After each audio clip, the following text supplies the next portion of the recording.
Hello, c'est Eve, bienvenue dans ton épisode Feel Good de la semaine. Installe-toi confortablement et c'est parti pour tes 10 minutes hebdomadaires de bien-être, tes 10 minutes hebdomadaires où je te partage des astuces, de la motivation et des techniques minimalistes à mettre en place dès aujourd'hui pour t'aider à te sentir mieux dans ton corps, dans ta tête, dans tes relations. Bref, installe-toi confortablement et c'est parti. Comme je te l'ai annoncé dans l'épisode de la semaine dernière, aujourd'hui on va parler des limites et de comment réussir à poser ses limites dans les relations. C'est un aspect essentiel de la vie en société, de la vie relationnelle, de la vie avec les autres. Et avant ça, je voudrais même insister sur le fait qu'avec soi-même, c'est important également de poser nos limites. Car il arrive très souvent que les limites qu'on n'ose pas poser avec les autres, c'est des limites qui sont pas claires avec nous-mêmes. Donc dans l'épisode du jour, on va voir comment réussir à identifier ses propres limites et ensuite comment réussir à les communiquer de façon assertive, c'est-à-dire qui soit ni violente, qui soit ni soumise, mais qui soit affirmée tout en étant respectueuse et bienveillante. Alors premièrement, comment réussir à identifier ses limites ? Et du coup, qu'est-ce que c'est en fait qu'une limite ? La façon la plus simple, la plus concrète de mettre le doigt sur tes limites et de comprendre quelles sont tes limites, c'est de repenser à toutes les fois où tu t'es senti pas respecté, à toutes les fois où tu t'es énervé pour un truc et que t'as eu l'impression de péter un câble, mais que c'est venu soudainement. Ou bien à toutes les fois où tu t'es empêché de dire des choses, tu t'es empêché de dire non, alors qu'au fond de toi, c'était un non sûr, clair, tout ton intérieur hurlait non, mais que t'as dit oui, que tu t'es laissé marcher sur les pieds, que tu t'es mis dans une situation où tu te sentais pas à l'aise, où tu te sentais pas aligné avec toi-même. Tout ça, toutes ces sensations négatives, c'est des indicateurs très puissants de tes limites. Donc je t'invite carrément à faire une petite introspection et à te demander, à la fois dans tes relations amoureuses par exemple, mais aussi dans tes relations familiales, dans tes relations amicales, dans tes relations professionnelles, sur le mois qui vient de s'écouler ou les 3 derniers mois, quels sont les moments forts où tu t'es senti mal dans la relation, où tu avais envie de dire stop, où tu avais envie de dire non, où tu avais envie de taper du poing sur la table, où tu avais envie de t'énerver, mais que t'as pas réussi soit à t'exprimer, soit à le faire d'une façon assertive. Et c'est important de faire ce temps d'introspection parce que ça va vraiment te permettre de mettre le doigt sur des situations qui sont venues empiéter sur tes limites. Et une fois que tu as identifié tous ces moments-là, il faut que tu ailles creuser derrière la surface de la situation pour comprendre ce qui a été touché en toi, quelle est la limite qu'il y avait là. Un autre indicateur particulièrement intéressant pour identifier tes limites, c'est tout ce qui est somatisation. C'est-à-dire que tous des petits mots corporels qui vont arriver comme par hasard juste après une engueulade ou juste après une situation déplaisante ou juste après que t'aies pas osé dire quelque chose et que là que t'as une angine ou t'as une extinction de voix. Ce genre de choses, ça vient aussi signaler qu'il y a une de tes limites qui n'a pas été prise en compte. Et malheureusement, les limites, c'est souvent quelque chose qu'on apprend parce qu'elles n'ont pas été respectées, parce qu'elles ont été dépassées, que du coup, on a eu les boules, on s'est senti mal et on se dit « Ah, la prochaine fois, ça se reproduira pas ». Mais des fois, on se dit « La prochaine fois, ça se reproduira pas ». Et en fait, ça se reproduit, parce qu'on prend pas réellement le temps d'identifier quelle est cette limite, d'identifier ensuite comment la poser sainement. Et c'est exactement ce que je te propose de faire dans cet épisode aujourd'hui. Donc là, c'est l'occasion vraiment de faire cette introspection.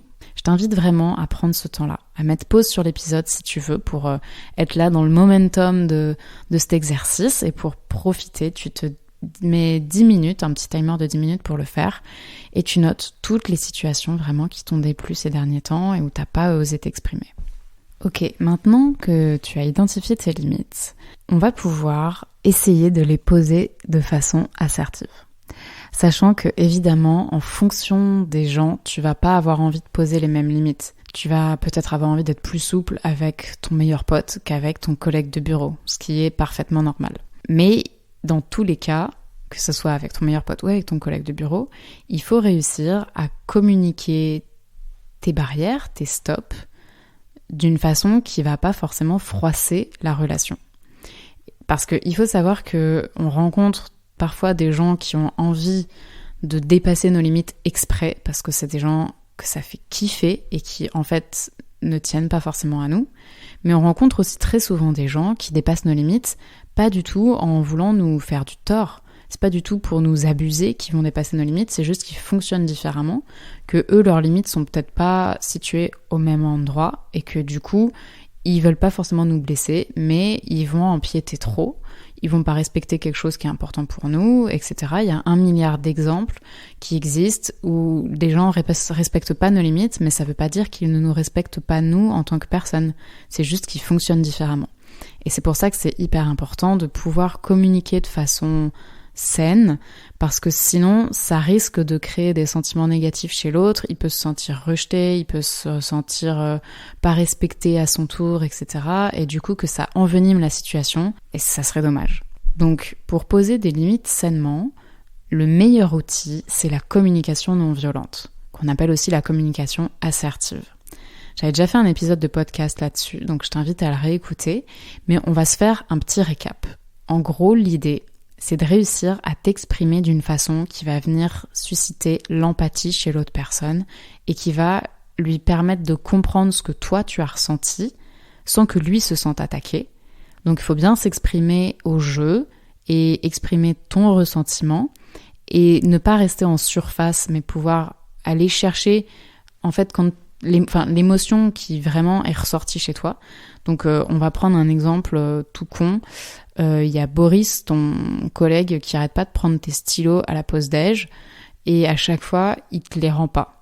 Donc une fois, ok, 2 fois, ok. Et maintenant, t'as l'impression en fait que le gars, il fait exprès et toi, t'as pas envie d'être le fournisseur de stylos dans tout le bureau. Bref, ça te saoule, t'as besoin de poser ta limite.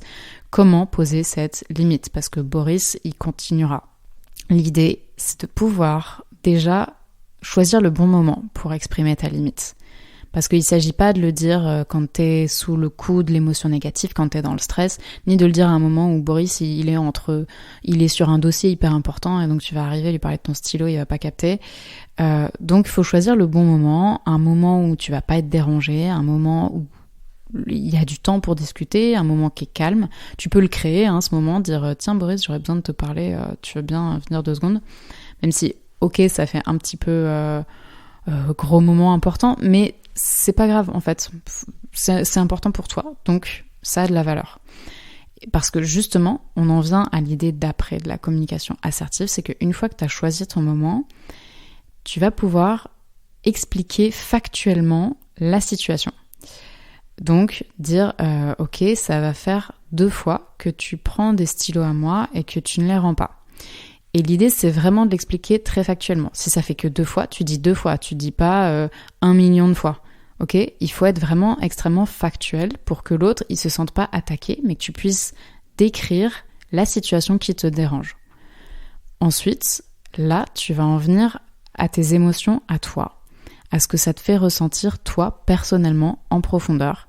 Donc, en fait, quand tu prends les stylos et que tu me les rends pas, ça me donne le sentiment que de pas avoir de valeur, de pas être respecté, de pas être considéré, qu'on me prend presque un peu pour un con ou pour la bonne poire. Et ça me blesse et ça m'embête. Donc l'idée là, c'est vraiment de parler au jeu, de dire ce que toi tu ressens, ok ? Tu fais pas de suppositions sur ce que l'autre... pourquoi est-ce que tu penses qu'il fait ça ? Est-ce que tu crois que c'est parce que c'est un enfoiré ? Ou est-ce que tu crois que c'est parce qu'il s'en fout de toi ? Ou est-ce que ceci ? Tu restes vraiment focus sur ta perception qui du coup n'est pas attaquable parce que c'est ce que tu ressens. Donc il n'y a pas la question de c'est la vérité ou c'est pas la vérité, c'est ce que tu ressens, donc c'est forcément légitime. Ce que tu ressens est légitime, ça existe. Ok, ensuite, tu vas pouvoir demander à Boris la situation qui pour toi serait acceptable. Tu peux lui dire écoute Boris, je veux bien que tu m'empruntes mes stylos, mais je compte sur toi pour me les rendre à chaque fois. C'est important pour moi. Et si tu ne me les rends pas, je vais être obligée d'arrêter de te les prêter parce que pour moi, c'est pas acceptable qu'on me prenne mon matériel. Bon, là, l'exemple que je t'ai donné, je suis vraiment en train de l'improviser en même temps que je te le donne, donc c'est peut-être pas l'exemple le plus réel, on va dire, parce que tout ça paraît très conventionnel là, et l'idée c'est pas d'être hyper grinçant avec l'autre, mais encore que des fois ça vaut le coup. C'est juste que là, cette histoire de stylo paraît pas très importante. Mais il y a certaines de tes limites qui méritent que tu aies une conversation très solennelle avec l'autre personne pour que tu puisses recadrer. Donc je récapitule, la première chose très importante à faire pour identifier tes limites, c'est de réussir à te souvenir toutes les fois où elles n'ont pas été respectées parce que ça sera des indicateurs puissants de tes limites. Et ensuite, c'est d'identifier toutes tes valeurs fondamentales parce que ça, tu peux être sûr que ça sera très important pour toi. Ensuite, ne pas oublier de t'intéresser à toutes les fois où tu somatises, où c'est ton corps qui se sent fatigué, qui se sent anxieux, qui se sent nerveux, qui a des extinctions de voix, des rhumatismes, des trucs, de façon inexpliquée et qui sont venus juste à la suite d'événements assez contrariants. Vraiment, le corps, ça peut être ta boussole dans la vie, le corps ne ment jamais. Et ensuite, il est très important de pouvoir communiquer sur tes limites et pour ça, je te renvoie à la communication non violente. N'hésite pas à réécouter mon épisode sur le sujet et même à aller regarder des ressources ailleurs. Tu trouveras plein de choses sur internet. Il y a notamment Thomas Dansbourg qui a creusé ce sujet et qui est particulièrement intéressant et particulièrement éloquent. J'aime beaucoup ce monsieur. Donc je t'invite à aller regarder un peu son travail, Thomas Dansbourg. Et sinon, pour rappel, les grands principes de la communication non violente, c'est de ne pas attaquer l'autre, mais de parler de façon sincère sur ce que toi tu ressens dans cette situation, de choisir le moment opportun également, et d'aller susciter l'empathie de l'autre en lui expliquant quelle serait selon toi la meilleure situation qui pourrait se passer et comment la situation telle qu'elle s'est produite t'a déçu. Dernier conseil que j'aimerais te partager et qui personnellement m'a beaucoup aidé, c'est d'y aller progressivement. C'est de ne pas essayer de tout de suite recadrer dans ta relation sur le sujet le plus touchy, mais c'est d'y aller étape par étape. Apprendre à dire non. Apprendre à dire non quand t'as envie de dire non et à ne pas inventer une excuse bullshit. Donc, oser dire non quand dans la rue on te demande un truc. Ensuite, oser dire non quand ton collègue te demande un truc que t'as pas du tout envie. Oser dire non sans inventer quelque chose de faux, mais exprimer sincèrement en t'entraînant à trouver les mots justes. Prends-le vraiment comme un jeu. Ok, comme le docteur Maboul, on va dire. Si tu mens ou que tu dis oui alors que tu pensais non, imagine que ça vibre partout. En revanche, si tu arrives à dire oui et que tu ne fais pas de bullshit, là, ça ne vibre pas, c'est ok, t'as respecté tes limites, t'es aligné, tu te sens bien, tu te respectes, punaise, c'est cool. C'est tout pour aujourd'hui, j'espère que cet épisode te sera utile dès maintenant. Pense à t'abonner, à mettre un like et à partager ce podcast. Je te souhaite une très bonne semaine, je te dis à bientôt, prends soin de toi, ciao.